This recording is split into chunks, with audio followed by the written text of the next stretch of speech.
اللہ کے پیارے حبیب کو اللہ تعالیٰ نے بے عیب پیدا کیا ہے. ہم جیسے انسان یہ عیبوں کے مجموعے ہوتے ہیں یار. اتنا عیب ہے ہمارے اندر, اتنا عیب ہے ہمارے اندر. تو مطلب یہ کیسے ہو سکتا ہے کہ میں کسی کے ساتھ زندگی کے اتنے ایام گزاروں اور میرا کوئی عیب یا میری کوئی کمزوری اس پر ظاہر نہیں ہوگی. ایک دوسرے کی عیب اور ایک دوسرے کی خوبیاں ایک دوسرے کو پتہ چلتی ہیں. تو یہ کتنی بڑی کم ظرفی ہے کہ بندہ کمرے سے باہر نکل کر اپنی کسی کو اپنی بیوی کے عیب بتائے اور بیوی جا کر کسی اور کو اپنے شوہر کے عیب بتا دے.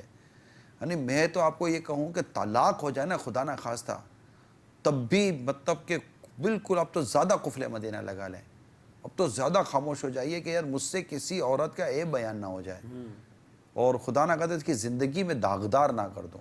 اپنی عزت بچانے کے لیے اب دوسروں کی عزتوں کو پامال کر رہے ہیں. تو یہ تو بہت عجیب سی بات ہو گئی یار. کتنی عجیب عورت ہے وہ کہ جو اپنے شوہر کے عیب بیان کرتی ہے یار.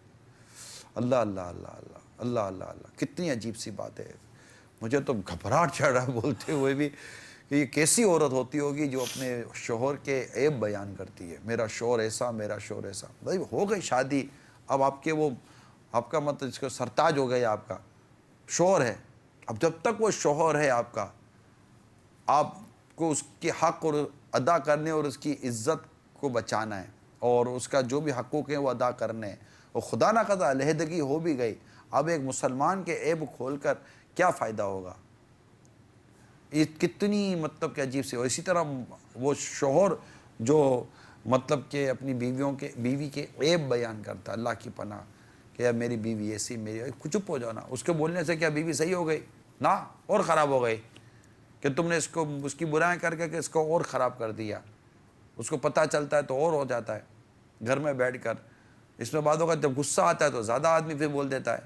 تو ایسا نہ کریں, بلکہ امیر سنت کے جو مدنی پھول ہیں اس پر عمل کریں کہ اگر عورت اپنے میکے جائے تو اپنے سسرال کی برائیاں نہ بیان کرے, بلکہ میں تو یہ کہوں گا کہ اگر وہ اپنے سسرال میں بیٹھی ہے تو وہ اپنے میکے کے فضائل بھی بیان نہ کرے. یہ امیر سنت کی تعلیم میں آپ تک پہنچا رہا ہوں کہ وہاں بیٹھ کر اگر اپنے سسرال میں بیٹھ کر اپنے میکے کے فضائل بیان کرے گی نا, کہ میرے ابو تو یوں, تو میری ماں تو یوں, تو میرے بھائی تو یوں, تو میری بہنیں تو یوں, تو میرا فلاں تو یوں, میں فلاں تو یوں, تو یہ باتیں بھی ہو سکتا ہے کہ گھر میں ناراضگی کا اور خرابی کا سبب بن جائیں. ایسا نہیں ہونا چاہیے. وہ اب آپ کا سسرال ہے اور وہی اب آپ کا سب کچھ ہے, اور وہاں کی کمزوریوں کو ڈھکنا یہ آپ کی ذمہ داری ہے. اب اسی طرح بہو آ گئی تو اب بہو کی کمزوریوں کو ڈھکنا اب سسرال کی ذمہ داری ہے کہ ٹھیک ہے اب ہماری بیٹی ہو گئی ہے, اب جو تھا ہمارے نصیب میں یہ آ گیا, اب اس کی اصلاح کرنا بھی ہماری ذمہ داری, اس کی خرابیوں کو چھپانا بھی ہماری ذمہ داری ہے. نہ ہم اس کی برائی کریں گے نہ کسی کو اس کی برائی کرنے دیں گے. اب ہمارے گھر کی عزت ہے یہ. میں تو اس پہ غور کرتا ہوں کہ ہمیں تو جیسے ریڈی میڈ لباس لیتے نا وہ بھی پورا فٹ نہیں آتا یار.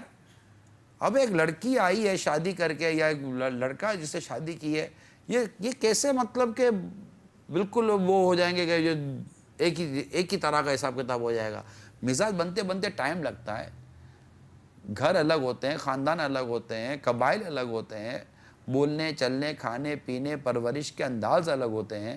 ان سب کو سمجھ کر ایڈجسٹمنٹ کے ساتھ ہی گھر چلے گا. یعنی ایک دوسرے کی عزتوں کا تحفظ بہت ضروری ہے.